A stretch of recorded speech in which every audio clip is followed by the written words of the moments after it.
Երդվում եմ գործել հոգուտ հիվանդի, հեռու մնալ որևէ դիտավորությունից, անարդարությունից եւ կորստաբերությունից։ Երդվում եմ։ Շտապ օգնությունը գալիս է։ Բժշկի օգնությանն ապավինած հիվանդի համար այս բառերը հնչում են որպես փրկության հույս։ Եվ իրոք, շատ բժիշկների հաջողվում է անգամ մահվան ճիրաններից փրկել հիվանդին։ Եվ այնուամենայնիվ, որքան էլ որ զարմանալի հնչի, շտապօգնության ծառայությունում երբեմն նույնիսկ հրաժարվում են օգնության մեկնել, պատճառաբանելով ասենք, որ բենզին չունեն։ Կամ բժիշկը հիվանդին փրկելու փոխարեն նրա մահվան պատճառ է դառնում։ Արմավիրի մարզի բնակիչներ Վռամ Խլղաթյանի, Հայրապետ Կիրակոսյանի, մանկահասակ երեխաներ Հովանես Հովանեսյանի, Արտաշես Սեդրակյանի հարազատների համար բժշկի կերպարը դեռ երկար կասոցացվի մի մարդու հետ, ում պատճառով իրենք կորցրեցին իրենց սիրելիներին։ 2010 թվականին Արմավիրի մարզի Այգեստան գյուղում առաջին հայացքից առօրյական դեպք տեղի ունեցավ, որն արձանագրվեց նաև ոստիկանության ամփոփագրում։ 1943 թվականին ծնված Վռամ Խլղաթյանի հանկարծամահության դեպքով ոստիկանությունում նախապատրաստվեցին նյութեր, եւ 2010 թվականի դեկտեմբերի 14-ին արդեն որոշվեց մերժել քրեական գործի հարուցումը։ Սակայն նախաքննության օրինականության նկատմամբ հսկողություն իրականացնող դատախազությունն այս հարցի նկատմամբ այլ դիրքորոշում ուներ։ Ստուգելով քրեական գործի հարուցումը մերժելու մասին որոշման օրինականությունը, դատախազությունը վերացրեց այն եւ հարուցեց քրեական գործ Հայաստանի Հանրապետության քրեական օրենսգրքի 129-րդ հոդվածի 2-րդ մասի հատկանիշներով։ Հիվանդին օգնություն ցույց չտալը, որն անզգուշությամբ առաջացրել է հիվանդի մահ, պատժվում է ազատազրկման առավելագույնը 3 տարի ժամկետով, որոշակի պաշտոններ զբաղեցնելու կամ որոշակի գործունեությամբ զբաղվելու իրավունքից զրկելով առավելագույնը 3 տարի ժամկետով կամ առանց դրա։ Արմավիրի դատախազության որոշման պատճառը գործի նյութերում առկա այն տեղեկություններն էին, թե Վռամ Խլղաթյանի մահը Արմավիրի բժշկական կենտրոնի շտապօգնության ծառայության աշխատակիցների կողմից իրենց պարտականությունները ոչ պատշաճ կատարելու հետևանքով էր։ Եվ դարձյալ մարզի ոստիկանության բաժնին հանձնարարվեց իրականացնել քննություն։ Այս անգամ արդեն քննության արդյունքում ձեռք բերվեցին փաստեր, որոնք հիմնավորում էին դատախազի դիրքորոշումը։ Այգեվան գյուղի բնակիչը զանգահարում է շտապօգնություն եւ խնդրում շտապօգնության հասնել իր հորը, որը ինֆարկտի նշաններով այդ պահին գիշերը չէ, ժամ 12-ից հետո բժշկական օգնության կարիք ունեն։ Շտապ օգնության դիսպեչերը պատասխանում է, որ բենզին չունենք, դրանով չենք կարող։ Ես մարդն ասում եմ, եկեք հասեք, այնքան որ ես բենզինի հարցեր կլուծեմ, հայրս մահանում է։ Արդյունքում չէին եկել, նույն պատճառով անց որ բենզին չունեն, այդ մարդը մահացել էր։ Վռամ Խլղաթյանի մահվան դեպքի առթիվ հարուցված քրեական գործով նշանակված հանձնաժողովային դատաբժշկական փորձաքննության եզրակացության համաձայն Վռամ Խլղաթյանի մահը Արմավիրի բժշկական կենտրոնի բժիշկների անգործության եւ մասնագիտական պարտականությունների ոչ պատշաճ կատարման հետևանք է։ Բայց սրանով բժիշկներին վերաբերող գործի քննությունը ոչ միայն չէր ավարտվում, այլև դեռ նոր էր սկսվում։ Հենց Վռամ Խլղաթյանի մահվան հանգամանքների ուսումնասիրության արդյունքում էր, որ ի հայտ եկան նոր փաստեր մահվան այլ դեպքերի վերաբերյալ, որոնք ինչպես կարող էր լինել եւ այս դեպքում նախկինում վրիպել էին իրավապահների ուշադրությունից։ Շուտով նախաքննությանը հաջողվեց պարզել, որ Արմավիր բժշկական կենտրոնի բուժաշխատողների կողմից թույլ տրված մասնագիտական ոչ պատշաճ գործունեության հետևանքով են մահացել նաեւ 2 մանկահասակ երեխաներ՝ 2009 թվականին ծնված Հովանես Հովանեսյանը եւ 2007 թվականին ծնված Արտաշես Սեդրակյանը։ Հովանես Համլետի Հովանեսյանը, որը հիվանդանոց է բերվել հուլիսի 7-ին, ուրեմն գլխին ունեցել է տրավմա, որի կապակցությամբ հուլիսի 8-ին նրան ուղեկրել են Երևան Սուրբ Աստվածամայր հիվանդանոց բուժման։ Անձը ամսի 15-ը մինչև բուժվելուց հետո դուրս է գրվել ու արգվել տուն։ Ամսի 15-ից 17-ը վիճակի վատացման պայմաններում մայրը որոշել է նորից տանել երեխային բուժող բժշկի մոտ եւ տարել է Սուրբ Աստվածամայր հիվանդանոց։ Նշված հիվանդանոցում երեխային չեն ընդունել, որ ոչինչ էլ չկա, ուղղակի հեմատոման նախքին տրավմայի հետևանքով գլխին առաջացած հեմատոման պետք է մաքրվի, դա կարող են տեղի հիվանդանոցում էլ անել եւ մորը ասել են, որ բերի հոկտեմբերի Արմավիրի հիվանդանոց։ Մայրը երեխային միջին ծանրության վիճակով Արմավիրի հիվանդանոց է հասրել երեկոյան ժամը 17:30-ին։ Արդյունքում ունենք, չէ՞, մենք դատաբժշկական փորձաքննության ակտ ունենք, որտեղ ֆիքսված էր, որ ոչ պատշաճ բժշկական, մասնագիտական միջամտության արդյունքում է, պատճառով է երեխան մահացել։ Բուժաշխատողների կողմից ոչ պատշաճ մասնագիտական վերաբերմունք ցուցաբերելու հետևանքով մարզում արձանագրված մահվան դեպքերի առթիվ հարուցված քրեական գործերի նախաքննության ընթացքը հունիսի 22-ին քննարկման առարկա դարձավ Արմավիրի մարզի դատախազ Հակոբ Ղարախանյանի մոտ հրավիրված աշխատանքային խորհրդակցության ընթացքում, որին բացի մարզի իրավապահներից մասնակցում էին նաև հասարակական կազմակերպությունների և լրատվամիջոցների ներկայացուցիչներ։ Ես ցույցում էի տվել այդ երկու գործերը միացնել իրար համատեղ ընթացքը լուծել։ Միացրել եք որոշում եք կայացրել իրական գործերը։ Համառոտ էլի կարճ ասեք, ինչ պայմաններում էր, ինչ տարիք երեխա էր, ոնց էր մահացել։ Այգիվան գյուղի բնակիչ 1943 թվականին ծնված Վռամ Խլղացյանի հանկարծամահության փաստի առթիվ հարուցված քրեական գործից բացի, այս խորհրդակցության ընթացքում հանրության համար գաղտնազերծվեցին նաև 3 մանկահասակ երեխաների մահվան սահմռկեցուցիչ հանգամանքները։ Արմավիրի հիվանդանոցը տեղափոխվել 2011 թվականի հունվարի 1-ին, գիշերը ժամը 22:30-ի սահմաններում, դրանից 2 օր առաջ խիստ ջերմելա ազոսները մոտ է եղել, հեղացելա շնչարգելությունը մոտ է եղել, տեղափոխվել են հիվանդանոց, որոշակի բուժում է ստացել, հաջորդ օրը, այսինքն հունվարի 2-ին ժամը 11:30-ին արդեն ծանր վիճակում, կլինիկական մահվան վիճակում տեղափոխվել է Երևան, որտեղ Սուրբ Աստվածամայր բժշկական կենտրոնում 4 օր արհեստական շնչառության սարքի տակ է եղել, ամեն ինչ արել են վերակենդանացնող այդ մասնագետները, կյանքել երեխայի, սակայն հնարավոր չի եղել։ Փոխանակ ռեանիմոբիլով չէ, վերակենդանացման մեքենայով տեղափոխումը կազմակերպի, տաքսիով են կազմակերպել ստեղից Երևան կլինիկական մահի մեջ գտնվող երեխա, որն էլ արդյունքում մահացել է։ Դրանք հիմնավորվել են դատաբժշկական փորձաքննություններով։ Հովհաննես Հովհաննիսյանի մահվան փաստի առթիվ 2011 թվականի փետրվարի 17-ին քրեական օրենսգրքի 130-րդ հոդվածի 2-րդ մասով Արմավիրի մարզի դատախազությունում հարուցվել է քրեական գործ։ Նույն հոդվածով քրեական գործ է հարուցվել նաև Արտաշես Սեթրակյանի մահվան փաստի առթիվ 2011 թվականի մայիսի 26-ին։ Նշված երկու քրեական գործերը միացվել են մեկ վարույթում։ 2011 թվականի մայիսի 30-ին սույն քրեական գործին են միացվել նաև Մեծամոր քաղաքի բնակիչ Հայրապետ Կիրակոսյանի մահվան վերաբերյալ նախապատրաստված նյութերը, քանի որ Արմավիրի շտապօգնության կայանի աշխատակիցները վերջինիս հարազատների կանչին եւս չէին արձագանքել, պատճառաբանելով, թե կանչն իրենց սպասարկման տարածքում չէ, չենք սպասարկում։ Հիվանդի հարազատների համար խոսափողի մեջ այս խոսքերը հնչեցին դատավճռի պես։ Փաստորեն բժիշկները ոչ միայն հրաժարվել են հիվանդին բուժօգնություն ցուցաբերել, այլ պարզ մարդասիրական վերաբերմունք անգամ չեն դրսևորել։ Հրաժարվել էին, որպեսզի մեկնեին եւ բուժօգնություն ցուցաբերեին, պատճառաբանելով, որ մեր տարածքում չի գտնվում։ Ու նաեւ միջոցները չեն ձեռնարկել, որպեսզի այդ դեպքում գոնե Մեծամորի շտապօգնության կայանից տեղակ պահեն գնային օգնություն ցույց տան հիվանդին, որի արդյունքում նորից հիվանդը մահացել էր։ Մարզում կայացած խորհրդակցությունը այլ հետաքրքիր հանգամանքներ եւս բացահայտեց։ Օրինակ մարզի դատախազը քննչական մարմինների ուշադրությունը հրավիրեց այն հանգամանքին, որ երբեմն ճիշտ չեն որակվում մեղադրյալների արարքները։ Այսպես, բժշկի անգործության համար մեղադրանք է առաջադրվել շտապօգնության մեքենայի վարորդին։ Վարորդը, որ միջև այդ պահը կարող էր պահանջել, անգործություն չցուցաբերել, պահանջել, որ այս պահին բենզին չկա, նախ միջև այդ պահի վրա հասնելը, միջև ահազանգը լինելը, նպարտավոր է ապահովել իր մեքենան բենզինով, բենզին չկա, թող պահանջել բենզին տվեք։ Եթե չէին տա, այդ ուրիշ հարց։ Որքանով ինձ ծանոթ է գործի նյութերից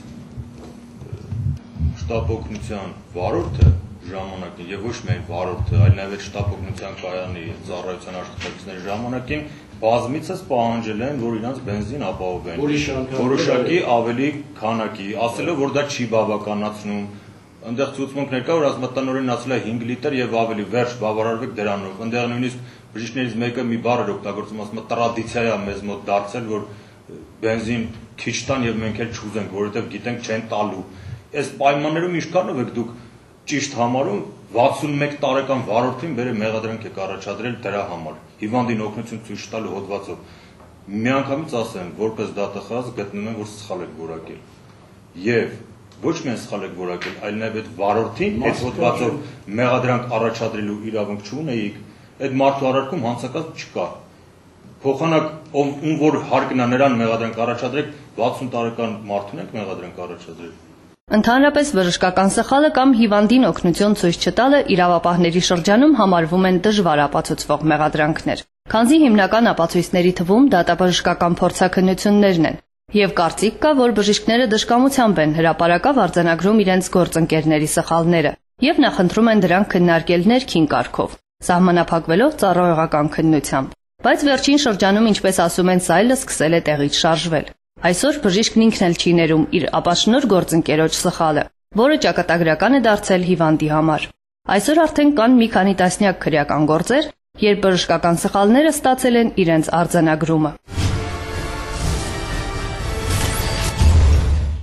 Քանի որ բժիշկը գործ ունի մարդկային կյանքի հետ, ուստի խոր գիտելիքներից բացի նրանից պահանջվում են նաև մարդկային բարձր հատկանիշներ։ Այս ճշմարտությունն ապացուցվել է մարդկության պատմության ողջ ընթացքում։ Բժշկության ծագմանը զուգահեռ մշակվել են նաև բժշկի վարվելակերպի հատուկ կանոններ։ Դեռևս հին Եգիպտոսում բժիշկը նախքան գործնական բժշկությամբ զբաղվելը երդվում էր հավատարիմ մնալ որոշակի նորմերի։ Ավելի ուշ բժշկության հայր, հին հույն բժիշկ եւ փիլիսոփա Հիպոկրատը մշակեց բժշկի երդման տեքստ, այսպես կոչված Հիպոկրատի երդումը, որին այսօր էլ հավատարիմ է համաշխարհային բժշկությունը։ Հայ միջնադարյան բժշկության հիմնադիր Մխիթար Հերացու անունը կրող Երևանի պետական բժշկական համալսարանից ամեն տարի հարյուրավոր շրջանավարտներ են դուրս գալիս բժշկի որակավորում ստացած։ Բայց մինչ այդ նախ նրանք երդվում են։ Հիպոկրատի երդում են տալիս ազնվորեն ծառայելու իրենց մասնագիտական պարտականություններին։ Եվ այնուամենայնիվ կյանքը ցույց է տալիս, որ նրանցից ոմանք հետագայում ուրանում են իրենց տված երդումը։ Վատ բժիշկներ միայն Արմավիրի մարզում չէ որ կան։ Բժշկական սխալների բացահայտումներով օրերս հայտարարությամբ հանդես է եկել նաև Շիրակի մարզի դատախազությունը։ Արձանագրելով, որ Գյումրի քաղաքի թիվ 1 պոլիկլինիկայի բժիշկ-գինեկոլոգ Մադոյանին մեղադրանք է առաջադրվել Հայաստանի Հանրապետության քրեական օրենսգրքի 130-րդ հոդվածի 2-րդ մասով։ Բժշկական օգնությունն եւ սպասարկում իրականացնողների կողմից մասնագիտական պարտականությունները չկատարելը կամ ոչ պատշաճ կատարելը, որն անզգուշությամբ առաջացրել է բուժող հիվանդի մահ կամ մարդու իմունային անբավարարության վարակի հարուցչով վարակում, պատժվում է ազատազրկմամբ 2-ից 6 տարի ժամկետով որոշակի պաշտոններ զբաղեցնելու կամ որոշակի գործունեությամբ զբաղվելու իրավունքից զրկելով, առավելագույնը 3 տարի ժամկետով կամ առանց դրա։ Շուրջ 1 ամիս առաջ ոստիկանության Շիրակի մարզի քննչական բաժնում ավարտվեց բժիշկ-գինեկոլոգ Մադոյանի կողմից մասնագիտական պարտականությունները չկատարելու կամ ոչ պատշաճ կատարելու դեպքի առթիվ հարուցված քրեական գործի նախաքննությունը։ Քրեական գործի նախաքննության օրինականության նկատմամբ հսկողություն իրականացնող դատախազը հաստատել է մեղադրական եզրակացությունը։ Նախաքննությամբ պարզվել է, որ Գյումրու թիվ 1 պոլիկլինիկայի բժիշկ-գինեկոլոգ Մադոյանը 2010 թվականի հունիսի 18-ին Պոլիկլինիկայի իր աշխատասենյակում ընդունել է հիվանդ Եղոյանին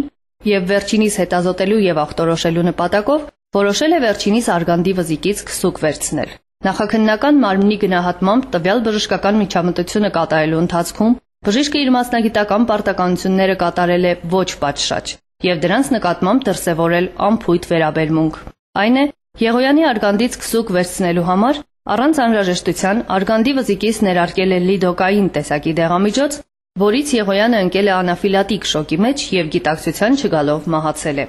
Նշանակվեցին տադաբժշկական համալիր փորձաքննություն, փորձաքննության եզրակացությամբ հիմնավորվեց բժշկի մասնագիտական պարտականությունները ոչ կատարելու, պատշաճ կատարելու եւ անբարեժիշտ կատարելու փաստը։ Եզրակացությունը ներկայացվեց բժիշկին, բժիշկը առարգեց, համաձայնվեց եզրակացության հետ, որ ինքը որևէ սխալ թույլ չի տվել եւ միջնորդեց նշանակել լրացուցիչ փորձաքննություն։ Քննիչը որոշում կայացրեց, նշանակեց լրացուցիչ հանձնաժողովային փորձաքննություն, եզրակացությամբ դարձյալ հիմնավորվեց նույնը, որ բժիշկը թույլ է տվել մասնագիտական պարտականությունների ոչ պատշաճ կատարում անբարեխիղճ վերաբերմունք, որի արդյունքում քրեական գործը մեղադրական եզրակացությամբ ուղարկվեց Շիրակի մարզի ընդհանուր իրավասության դատարան։ Դատական քննությամբ հիմնավորվեց բժիշկի ոչ մասնագիտական պարտականությունները պատշաճ կատարելը եւ անբարեխիղճ կատարելը, որ բժշկական միջամտության ընթացքում անհրաժեշտություն չի եղել լիդոկային տեղատեսակը ներարկելու, սակայն ներարկել է, որի արդյունքում հիվանդը ընկել է շոկի մեջ եւ գիտակցության չկալու մահացել։ Դավիթ Սարգսյանի խոսքով հիշալ դեպքը Շիրակի մարզում այս հոդվածով հարուցված քրեական գործերից միայն մեկն է, բայց ոչ միակը։ Կարող եմ մատնանշել նաև 2007 թվականի դեկտեմբերի 31-ին նոր տարվա նախօրյակին կատարված դեպքը Մարալիգում, երբ ծննդաբերը դիմել էր Մարալիգի առողջապահական կենտրոն, գինեկոլոգիական բաժանում ծննդաբերության, մանկաբարձու գործիքային սխալ միջամտության արդյունքում վիրահատության անհրաժեշտություն էր առաջացել, իսկ Մարալիգի հիվանդանոցում վիրահատություն կատարելու լիարժեք պայմաններ ունենալու պայմաններում բժիշկ գինեկոլոգը մանկաբարձուին ուղեգիր էր տվել Գյումրի ծննդատուն տեղափոխելու եւ ծննդաբերին Գյումրի տեղափոխելիս ճանապարհին մահացել էր։ Նույնպես այս գործը նախաքննությունը երկար տևեց, նույնպես դատաբժշկական համալիր դատաբժշկական փորձաքննությունների եզրակացությունները ստանալու արդյունքում հետևաբար ստացանք եզրակացությունները եւ մենք մանկաբարձում մեղադրանք առաջադրեցինք նույնպես Հայաստանի Հանրապետության քրեական օրենսգրքի 130 հոդվածի 2-րդ մասով մասնագիտական պարտականությունները ոչ պատշաճ եւ անբարեխիղճ կատարելու պատճառով, սակայն մենք չկարողացանք քրեական պատասխանատվության ենթարկել բժշկուին։ Ձեռք բերված ապացույցների հիման վրա Մադոյանին մեղադրանք է առաջադրվել Հայաստանի Հանրապետության օրենսգրքի 30-րդ հոդվածի 2-րդ մասով եւ վերջինիս նկատմամբ որպես խափանման միջոց ընտրվել է ստորագրություն չհեռանալու մասին։ Քրեական գործն ուղարկվել է Շիրակի մարզի ընդհանուր իրավասության առաջին ատյանի դատարան։ Եթե գինեկոլոգի գործն արդեն դատարանում է, ապա Արմավիրի բժշկական կենտրոնի քրեական գործի նախաքննությունը դեռ շարունակվում է։ Գործի հատորները հաստանում եւ հարստացվում են նոր հանգամանքներով։ Նախաքննության ընթացքում պարզվել է, որ Արմավիրի բժշկական կենտրոնում ոչ միայն բժշկական սխալներ են թույլ տրվել, այլև ֆինանսական բնույթի չարաշահումներ։ 2007-ից 8 թվականների ընթացքում պետական բյուջեից առանձնապես խոշոր չափերի գումարներ են հափշտակվել։ Դրանք արձանագրվել են Հայաստանի Հանրապետության ֆինանսների նախարարության մասնագետների կողմից իրականացված ստուգման ակտով։ Ստուգողների արձանագրած չարաշահումներում եղանակներն այնց հետաքրքրել։ Ձեզ հետաքրքիր քննության արագ սարքեք, օրինակ հավելագրումները կատարել շտապօգնության կանչում, կեղծ կանչերա ձևակերպվել, դրանով բյուջես գումարվել։ 60 քանի կանչեր, 62 կեղծ կանչակը, իբր գնացել են այդ հասցեն, ու ամեն մի հասցեի կանչի դեպքում էլ որոշակի գումար է, որ բյուջեից տրամադրվում է, ու այդ բյուջեից այդքան գումար ստացվում է։ Որտեղ որ պետքա չեն գնում, մարդիկ կանչվել մահանում են, չեն գնում, չգնացած տեղը 62 կեղծ կանչ են գրում, ես ինչ բան։ Զորակոչիկների սոնոգրաֆիկ հետազոտությունների համար գումարներ են տրամադրվել բյուջեից, չկատարվել։ Մարզի դատախազության ավագ դատախազ Սահակյանի եւ Արմավիրի մարզպետի որոշմամբ Արմավիրի բժշկական կենտրոնի տնօրեն Մեղադրյալ Գևորգյանի պաշտոնավարումը ժամանակավորապես դադարեցվել է քննության ընթացքին չխոչընդոտելու համար։ Բայց պարոն Գևորգյան, տեղեկություն եմ ստացել, որ գնացել եւ ինչ այդ պիցի մինուտկային չէ, ասում առավոտը որ բժիշկները հավաքվում են, ինչ որ նորից Գևորգյանը գնացել եւ պիցի մինուտկա է վարել։ Այսինքն եթե գլխավոր բժիշկ կարող նպատակարար չի աշխատել, գինեկոլոգիա նպատակարար է։ Իդեպ բժշկական կենտրոնի տնօրենի անձնական գործից պարզվել է, որ վերջինը նաև հարուստ քրեական անցյալ ունի։ Նախկինում 2 անգամ դատապարտվել է, իսկ նրա վերաբերյալ 1 քրեական գործ էլ ժամանակին կարճվել է։ Վերջին անգամ նա դատապարտվել է 2007 թվականի դեկտեմբերին պաշտոնեական կեղծիքի համար։ Հաշվի առնելով քրեական գործի բարդությունը, մարզի դատախազի ցուցումով կազմվեց քննչական խումբ։ Քրեական գործի նախաքննության ընթացքում ձեռք բերված ապացույցների հիման վրա 2011 թվականի հունիսի 3-ին Արմավիրի բժշկական կենտրոնի տնօրեն Գևորգյանը որպես մեղադրյալ է ներգրավվել քրեական օրենսգրքի 315-րդ հոդվածի 2-րդ մասով, իսկ շտապօգնության կայանի բժշկուհի Հայրապետյանը եւ վարորդ Ասատրյանը քրեական օրենսգրքի 129-րդ հոդվածի 2-րդ մասով նրանց նկատմամբ որպես խափանման միջոց կիրառվել է չհեռանալու մասին ստորագրությունը։ Մի միջնորդագիր կնախապատրաստենք, ծավալում, ամեն ինչ էս քննության պարզած բոլոր դրվագները կներառենք միջնորդագրում, կուղղենք առողջապահության նախարարին եւ մարզպետին, որպեսզի քննարկեն այդ հանցագործությունը ծնող պատճառները, պայմանները վերացնելու ուղղությամբ միջոցառումներ ձեռնարկեն։ Հակառակ դեպքում ցավով նորից հաջորդ անգամ չարձանագրենք, որ մեր բժշկական կենտրոնը չի ծառայում ազգաբնակչությանը որակյալ սպասարկում տալու առաքելությամբ։ Ես դա ցավով եմ ասում, որովհետեւ գոնե հիվանդանոցը, բժշկական կենտրոնը եւ իրավապահ մարմինները պետք է իրենց պարտականություններն այնքան բարեխիղճ ու բարձր մակարդակի վրա կատարեն, որ հասարակությունում դրանից ցնցումներ չլինեն։ Վերջին 2 տարիներին մասնագիտական պարտականությունները չկատարելու կամ ոչ բարձր չկատարելու մեղադրանքով 27 քրեական գործ է հարուցվել։ Դրանցից 12-ը 2009-ին, 15-ը 2010 թվականին։ Վիճակագրության աճը նաև հասարակության բողոքի հետևանքն է։ Այսօրինակ քրեական գործերի հրապարակայնացումը ու նաև մեղավորներին պատժելու ուղղությամբ արված քայլերը սթափության կոչ են ընդ որում ոչ միայն բժիշկներին, այլև մեզ բոլորիս հավատարիմ լինելու մեր կոչմանն ու առաքելությանը։